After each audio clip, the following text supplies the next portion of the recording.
Hallo jaar 3's, ons gaan kyk na jou leerpapiere wat jy moet leer vir die eksamen.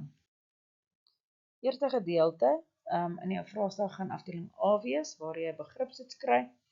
Begripstoets is 'n lekker manier om punte bymekaar te maak, maar die meeste kinders sukkel om begripstoetse in te vul en weet nie altyd hoe om dit te antwoord nie. Hier is 'n paar wenke om begripstoetse te beantwoord. Eerste, lees die stuk aandagtig deur. Konsentreer wanneer jy dit lees, moenie haastig wees nie. As jy hom klaar gelees het, dan gaan lees jy deur jou vrae, onderstreep die vraagwoorde in elke vraag, waarom, hoekom, wanneer, hoe, ensovoorts. As jy dan klaar jou vraag gelees het, gaan jy terug na jou leesstuk toe, en dan lees jy weer deur die stuk. Nou, as jy antwoorde sien van vrae wat jy gelees het, mag jy dit onderstreep of highlight of omkring net wat vir jou die maklikste is, sodat as jy die vraag beantwoord, dan staan hierdie antwoorde uit, en dan hoef jy nie weer in die leesstuk te soek na die antwoorde nie. En as jy kan onthou wat se vraag dit was, kan jy 'n nommer 1 of 'n 2 of 'n 3 daarby sit. Antwoord altyd in volsinne. As jy jou vraag beantwoord, gaan maak seker in jou leesstuk dat dit wat jy dink die antwoord is en dit wat in die leesstuk staan dieselfde is. Jy kan nie hier net enige antwoord invul en dink jy gaan die punt kry nie. Onthou, ek toets nie jou algemene kennis hierso nie, ek toets of jy weet wat aangaan in die stuk. Maak seker jy weet hoeveel tel elke vraag. Dit sê vir jou hoe lank jou antwoorde moet wees. Dit is baie belangrik, as die vraag sê nou maar hy 2 punte uittel, moet jy vir my genoeg antwoorde gee om 2 punte te kry. As jy sê nou maar vir my net een antwoord gee, en die vraag tel uit 2 punte, kan ek vir jou net 1 punt gee, en dan gooi jy jou punte weg, so maak seker hoeveel 'n vraag tel. Soms is daar vrae wat se antwoorde nie in die leesstuk is nie. Dis bietjie insigvrae wat jy bietjie moet dink oor 'n vraag se antwoord. Vir sulke vrae moet jy self die antwoord uitdink. As jy klaar is, gaan weer deur die vrae en maak seker jou antwoord is reg. Partykeer is mense haastig en dan wil jy dit vinnig aframmel, en dan gooi jy jou punte weg. So gaan kyk, maak seker dat dit wat jy geantwoord het en dit wat in die vraag in die leesstuk is, dieselfde is. En partykeer slaan jy dalk 'n vraag oor wat jy nie kan kry nie of so iets, en as jy dan rustig is, maak seker dat jy alles beantwoord het en dat jy tevrede is met jou antwoorde. Jy kan nie leer vir 'n begripstoets nie, maar jy kan wel oefen vir dit. Laai begripstoetse van die internet af en oefen dit, sodat jy kan leer hoe die vraag geantwoord word en hoe om dit te beantwoord. So, dit is dan jou afdeling A. Jou afdeling B is dan jou taalafdeling. Dit is waar ek vir jou klomp taalvrae gaan gee, en dit gaan dan nou die werk wees wat jy moet leer. Goed, die eerste gedeelte is voegwoorde. Voegwoorde verander 'n enkelvoudige sin. 'n Enkelvoudige sin is 'n sin met net een werkwoord in meervoudige sinne. Meervoudige sinne is sinne met meer as een werkwoord in. Deur van voegwoorde gebruik te maak. Okay. Skryf die sinne oor, onthou jou komma voor jou voegwoord. Die sin na die komma begin met 'n klein letter, tensy dit 'n eie naam is. Goed, daar is 3 groepe voegwoorde. Die eerste groep is, die woordorde verander nie. Die woordorde bly dan nou net soos wat die sinnetjie is. En, Marco slaap en Sakkie speel buite. Goed, maar voor die en hoef jy nie 'n komma te sit nie. So dan skryf jy net en onthou Sakkie is met 'n hoofletter, want Sakkie is iemand se naam of 'n eie naam. Maar Marco slaap, komma, daar waar my punt was, het ek nou 'n komma in, maar Sakkie speel buite. En onthou om daai komma te sit, ek gaan daarna kyk en ek gaan vir jou 'n halwe punt aftrek, omdat jy die komma nie ingesit het nie, so onthou dit. Want Marco slaap, komma, want hy is baie moeg. Weereens onthou die komma. Dan my volgende groep is groep 2. Die werkwoord in die tweede sin kom direk na die voegwoord. Voegwoorde van groep 2 is baie lief vir die werkwoord en wil hom teen hulle hê. Byvoorbeeld, toe Pieter het aangetrek, toe groet hy sy ouers. Daarna, Adam was sy hande, daarna eet hy sy kos. Nog groep 2 voegwoorde is dan, daarom, tog, anders en dus. Groep 3, die werkwoord in hierdie groep skuif na die einde van die tweede sin. Voegwoorde in groep 3 hou niks van werkwoorde nie en skop dit na die einde van die sin toe. Omdat Marie drink water, omdat sy dors is. Voordat John moet eers opwarm, voordat hy cricket speel. So sien jy elke keer skuif die werkwoord na die einde van die sin toe. Nog groep 3 woorde, 'n voegwoorde is totdat, nadat, sodat, wanneer, terwyl. Goed, en dan met woordjies soos omdat en voordat, totdat, nadat en sodat, die woordjies wat op die dat eindig, is dit nie nodig om 'n komma te sit voor jou voegwoord nie, maar as jy bang is jy gaan vergeet, sit dan maar eerder jou komma in. Maar jy sal nie punte verloor as jy dit nie insit nie, maar jy sal ook nie punte verloor as jy dit insit nie. Goed, so dit is my voegwoorde.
Dan beweeg ons aan na sinonieme toe. Sinonieme is woorde wat min of meer dieselfde betekenis het. Byvoorbeeld, die afrigter of die breier van 'n span, sy sit en werk by haar lesenaar of skryftafel.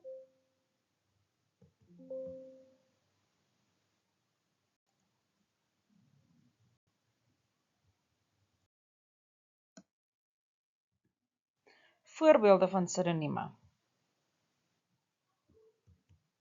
Aklig kan lelik wees of sleg of afgryslik. Beskryf kan uitbeeld, voorstel of omskryf wees. Bly, opgewonde of verheug. Chemie, skeikunde, dis amper soos wetenskap. Of NS. Kontinent is 'n vasteland of 'n landmassa. Kwaad is woedend, boos of omgekrap. moeg, uitgeput, tam, energieloos. Niksnits is 'n deugniet, karnalie, 'n rakker, iemand wat kwaad doen. Siek, ongesteld, onwel, ongesond of mankoliek. Hier is vir jou 'n video oor sinonieme. Hallo julle, vandag gesels ons 'n bietjie oor sinonieme. Wat is sinonieme? Wel, 'n maklike manier om te onthou wat sinonieme is sinonieme beteken selfde. Die S vir sinonieme en S vir selfde. En dit is woordjies met min of meer dieselfde betekenis. Kom ons kyk na 'n paar voorbeelde. Meisie, dogter. Soos jy kan sien, is woordjies wat min of meer dieselfde beteken. Dragtig en mooi. Kort en vies. Praat en gesels. Verniet en gratis. Vriende en maats. En dan storie en verhaal. Sinonieme is maar woordjies wat jy eintlik maar net moet leer. Dit is nie regtig iets wat jy kan verstaan nie. Al wat jy moet onthou is sinonieme selfde. So woordjies wat min of meer dieselfde beteken. En dit is sinonieme. Ek hoop jy weet nou wat sinonieme beteken en dat jy kan onthou. Sinonieme beteken nie selfde.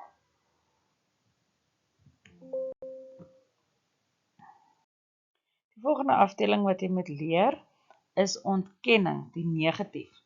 Onthou die dubbel negatief. Dit is nie my boek nie. Daar is 'n paar woorde wat in die eerste negatief se plek kan staan. Byvoorbeeld, altyd word nooit nie, ergens word nêrens nie, iemand word niemand nie, iets word niks nie. Die volgende afdeling is voorsetsels. Dit is waar iets geplaas word. Byvoorbeeld, 'n voorsetsel is 'n klein woordjie wat gewoonlik die vraag waar of waarheen antwoord.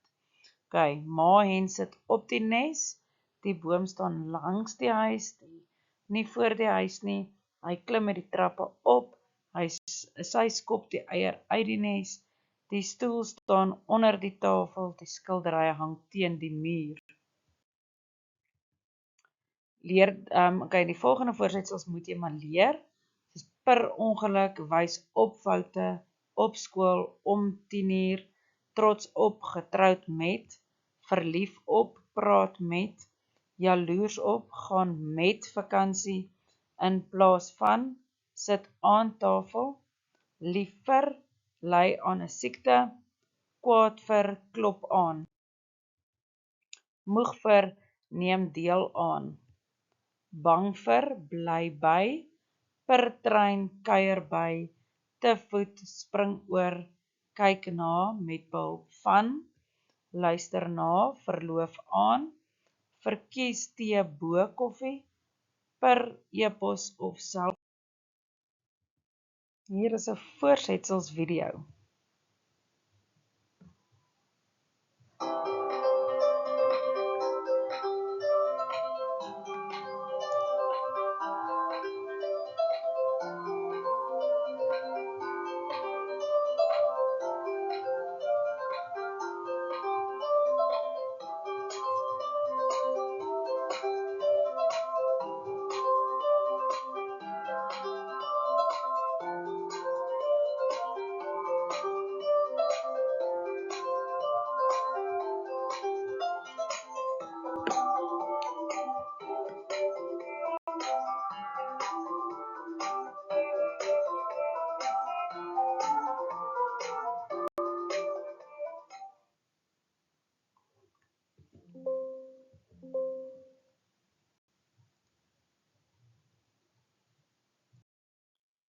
Jou laaste gedeelte van jou vraestel gaan jou afdeling C wees en daar gaan jy instruksies moet gee.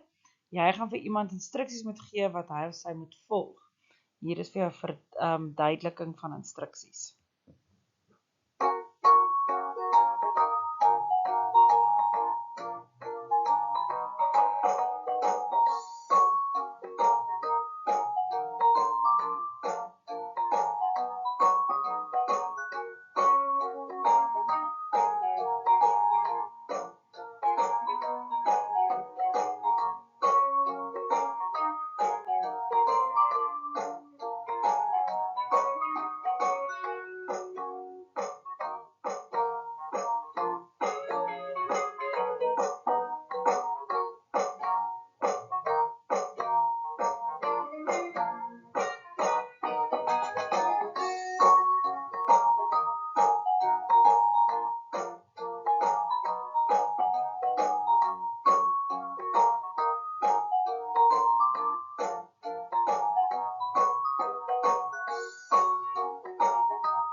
Goed, dit is dan nou al jou werk wat jy moet leer vir die eksamen.